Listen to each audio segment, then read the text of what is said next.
Hello, my name's Peter. Welcome to the first of a number of tutorials that we'll be producing for you over the next few months on the NORD Electro 5D, which is NORD's latest keyboard. The thing that distinguishes the NORD 5D from previous NORDs is really the ability for it to split into two sections. And we'll be going through things like split keyboards, assigning sounds, programming, setting up a set list in subsequent tutorials. But this first one, is really a basic one. It's really just designed for those people who have literally come back from the shop, opened the cardboard box, pulled the NORD out, put it on a stand and said, what are all these buttons about? How do I make this thing work? Where do I start? And I guess this came about because of personal experience. When I purchased this thing a couple of months ago, I really struggled with the manual. And while it's sufficient, I suppose, for some people, I found it really difficult to comprehend at times. And I think there were a lot of things that were assumed in the manual that weren't actually stated. It's only 24 pages long. It's not a big document, and I just think it was a little bit perhaps underdone for me. Anyway, so that's why this tutorial and the series of tutorials has come about. So we're pretending you know nothing about the NORD, nothing about keyboards necessarily. It's really basic, a basic beginning. So I guess to start off with, when you first turn it on, plug it on, you'll see quite a few lights come on. And that in itself can be really confusing when you first start. But we're just going to ignore that for now because I want to introduce to you the main sections of the keyboard. These are the areas that are shown on the top, and each of them has a role to play in producing the sound you want. And we'll be working through each of these, concentrating primarily in the first few tutorials on the program section, the piano section, the organ section, and the sample synth section. We're going to leave the effects section for later tutorials. That's pretty, a bit more high-end than we're going to start with. So we want to get you familiar with the functions of the keyboard to a point where you could start playing almost immediately. I guess in some ways we thought to ourselves, what happens if somebody buys this keyboard, brings it home, opens the box, put it on a stand, turn it on, and they say, oh, I've got a gig on Saturday night, this weekend. What can I do to get a sound out of this thing and to make a contribution to the band or whatever format you're performing in. So that's the premise, I guess, of these early tutorials. So looking at these sections again, when you turn it on and you first look at it, you'll notice that up the top here you've got organ, piano, program, sample synth and effects, pretty clearly labelled. And I guess the graphic on the top suggests various sections associated with those names. They're kind of, grey or bounded by a different colour. Organ section, you'll notice that the organ section has a simulated B3 Hammond drawbars, which are really cool. The piano section offers a range of different types of pianos, grand, upright, electrics, harpsichord, clavichord, those sort of instruments. And within each of those groups of pianos, you can select a number of different types of piano, or if that makes sense. So for instance, in the grand piano, there are 5 different types of grand piano you can select. Don't worry about buttons yet, we'll get to that later. I'm just giving you an introduction. The program section is right in the middle. It's the large display screen that you can see. And it's, in a way, it's the heart of the instrument. It's the area where you can select the instrument you want people to hear. It's the area where you can select the split point for the keyboard to function from. It's the area where you can assign different instruments to the upper and lower part of the split point that you've assigned. So, and you can save all that. It remembers it, and you can apply that save to a set list. And the song name will be associated with that program that you've developed. Good fun. Scary at first, but really good fun when you get into it. The sample synth sound, or section, contains things like strings, bass guitar, and all the other instruments you can probably think of. In a nutshell, what you've got is organ, piano, and in the sample synth, every other instrument you can probably imagine. And they all sort of talk to and respond to the program section. That's where you bring those instruments together to create the program for the song you're playing. Now I'd like to go back now and just show you some of the sections that I just mentioned in slightly more detail. I want you to hear the sounds, the type of sounds that come out of each section, but I don't want you to be worried about the buttons that I'm pushing to get those sounds. That'll come in later tutorials. I just want to introduce the sections. I'm not going to play much. Unlike other so-called tutorials on instruments like this, you are not going to have to listen to me play for 20 minutes as if that's a demonstration or an explanation of how to use the instrument. Of course it's not. It's really just somebody playing the instrument in front of you. So these tutorials aren't going to be about me playing. They're going to be about showing you how to use the thing. So I'd like to start the process, I guess, by looking firstly at the organ section. Now some of you might not be familiar with Hammond drawbars. I wasn't overly familiar with them when I first started, and they're amazing because they give you an infinite number of sounds possible by virtually, I suppose, changing the length of imagined pipes on a real organ. And there are the drawbars here. They're slidable, and I'll just have a listen to a sound and then I'll change it. So this is a standard B3 sort of sound. And as I play that, or hold that note down, I'll play around with the drawbars and you can hear the sort of different effects. I might actually bring them up so there's no sound at all, and then gradually add a sound from left to right just by bringing the drawbars down. So I'm holding the note down, nothing happening because all the drawbars are up. And I'll start by bringing the first one down. So that's second. You can hear a harmonic happening there. Kind of subtle, but each of those drawbars, and I'll get to the others, are adding another frequency to the sound.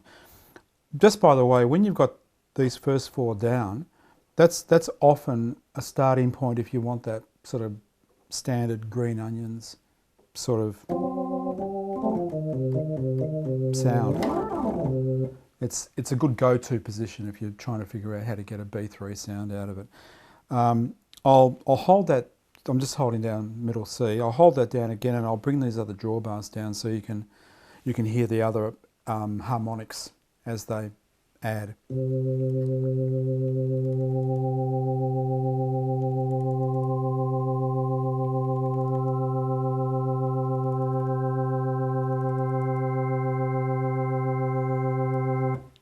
So as I was bringing those down, you might have been able to hear that sort of interval happening. And of course, the beauty of it is that literally endless combinations of sounds can be produced by varying the shape, if you like, of the drawbars. And there's literature on this online.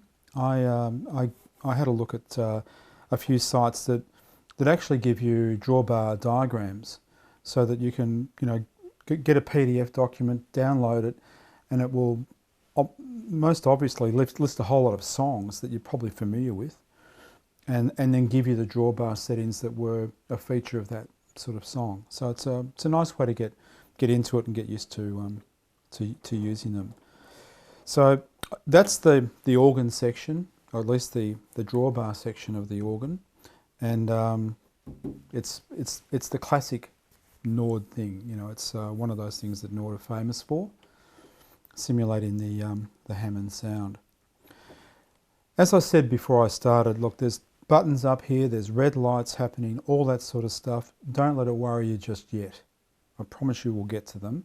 I'm just going through each section and playing some sounds. Leaving the organ section now, we're looking at this thin section here. It's just called piano.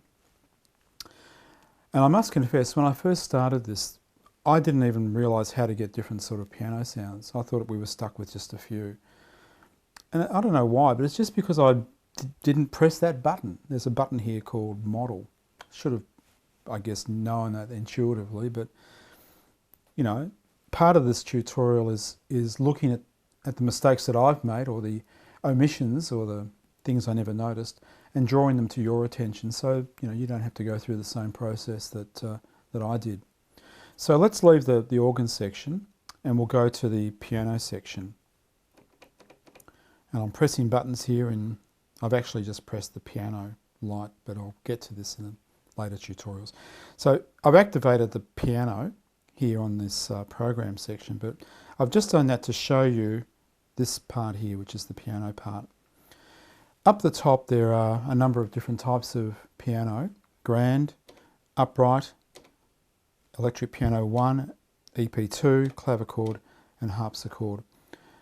And associated with each of those instruments is a subgroup of types of instruments. So with the grand piano, for instance, as I mentioned, there are 5 different types of grand piano available to you. And you can get to those by toggling through the list view button. So number 1, for instance, is the Italian grand. Number 3 is the studio grand. And they've all got slightly different sounds. If you go to the upright piano, so I've pressed the model button, the upright piano has a grand upright, a mellow upright, a black upright, and there's a few more. Electric piano 1 has sort of a, I guess, a whirly sound.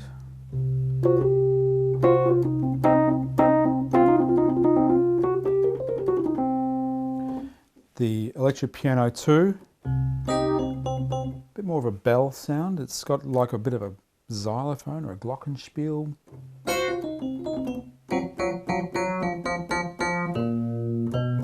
Sound to it. You might like that. Clavichord. Again, a few different types of clavichord. Harpsichord. And a couple of different types of harpsichord. Going back to the grand, this studio grand, Italian grand, number 1, pretty standard sort of piano sound. You know, it's probably going to do a lot of the work for you, but of course there's others. Lady grand,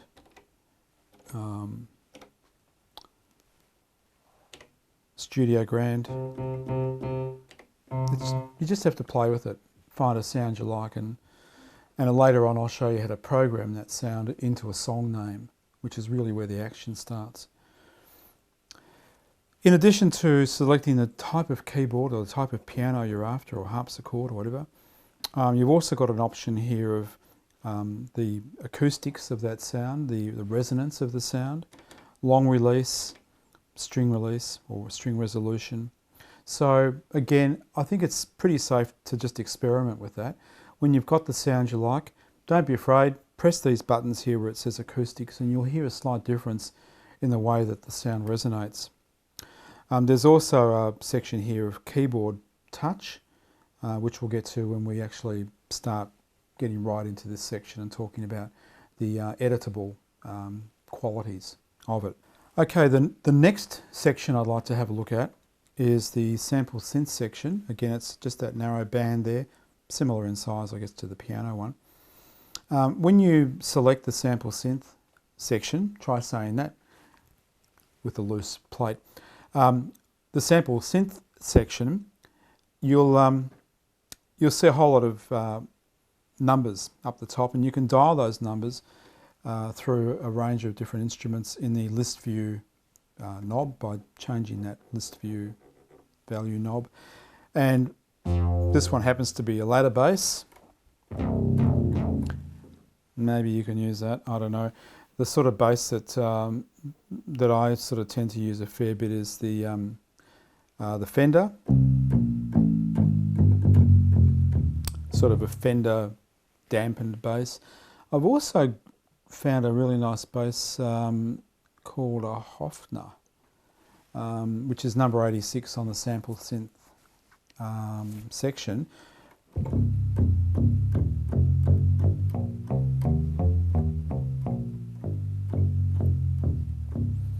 I kind of like that. It's got a little bit of a finger pick sound to it. It cuts through. Some of the basses, as you probably know, are very mellow, and they tend to create a tonality within the song, but they're not overly distinguishable from one note to the next. You can't really sometimes hear a distinct difference when that next note's struck, but I kind of like to hear that. So I tend to go for a bass that's got a little bit more attack, I guess. And I just kind of like that one. So what have we done? I've just very basically said this is the organ section. I've explained a little bit about the drawbars, and I mean just a little bit. I've said here's the piano section, and I've at least given you a bit of a heads up as to the number of different types of keyboards that are available here. And I've jumped past the program section to the sample synth section, where I've just shown you that there are lots and lots of different individual instruments that you can draw on and bring into the program or the programming of the song. The next couple of tutorials that you'll be looking at will reinforce what we've said in the first tutorial, this one, but then they'll bring that knowledge together and we'll start talking a little bit about programming. And as I mentioned in the introduction, the very start, that's where a lot of the action for this instrument takes place. That's where we can get the combinations of instruments we want. It's where we can set the split point. It's where we can assign instruments to the upper and lower sections.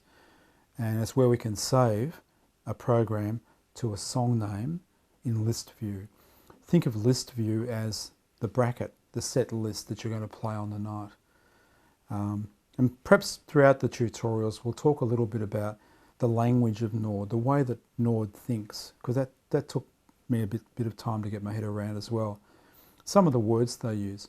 When I've been playing, I always talk about a bracket. 10 or 12 songs, what's the next bracket?